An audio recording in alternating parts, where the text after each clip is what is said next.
Ready? Yes. Vulnerable victims of sex crimes, victims of stalking and harassment. Okay, thanks, Colin. No. A protest is taking place in Medway over plans to close Sure Start children's centres as part of budget cuts. The council's preferred option is to close the 19 centres, replacing them with 4 larger super hubs. The authority says it needs to save more than £1.5 million a year from children's services because of changes in government funding.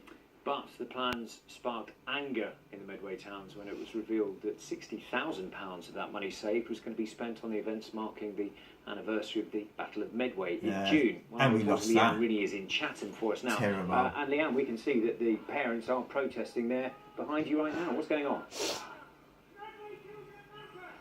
Yes, that's right. You can remember back in May when the council announced they were closing these Sure Start centres, people came out to protest in their masses. And of course you can see behind me and here behind me now, these people have come back out to protest once again and make sure their voices are being heard. We know that around 250,000 visits were made by families like these to Sure Start centres across Medway last year, and they want councillors arriving here tonight to know that these services matter. Save our Sure Start!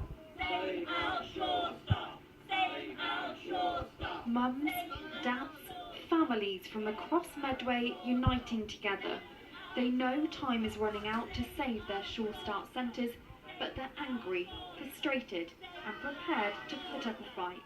These services influence people's development from 0 to 5 through schools into adulthood. They're absolutely critical for early years development. You know, this is the one influence and support for those families that help people who maybe feel unconfident about parenting.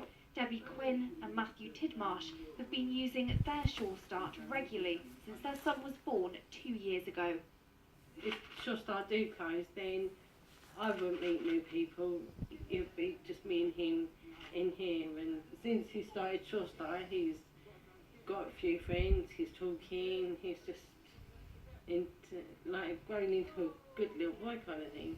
All thanks to Sure Start. It's not going to work. You're going to miss so many people, vulnerable people that actually need the help of Sure Start. Medway Council say because of cuts to funding, they don't have the money to keep the 19 centres open. Instead, they're proposing 4 super hubs and so-called satellite centres, which would provide services within the community on demand. Having just single, targeted, odd little bits and pieces fragments the whole ethos of what the Sure Start centres are there to provide. It's the lady from but the union. For now, it's about providing a united front to the council to make sure their voices are heard. In around 15 minutes' time, the council meeting here will be getting underway and councillors will be answering questions from members of the public about the future of these Sure Start centres. They wouldn't speak to me on camera today, but they told me very clearly that they have to make tough decisions because of funding cuts. They say changes have to be made, and they say the decision will be made on August the 8th. Okay, Leanne, thank you. It's just gone 6:45. This is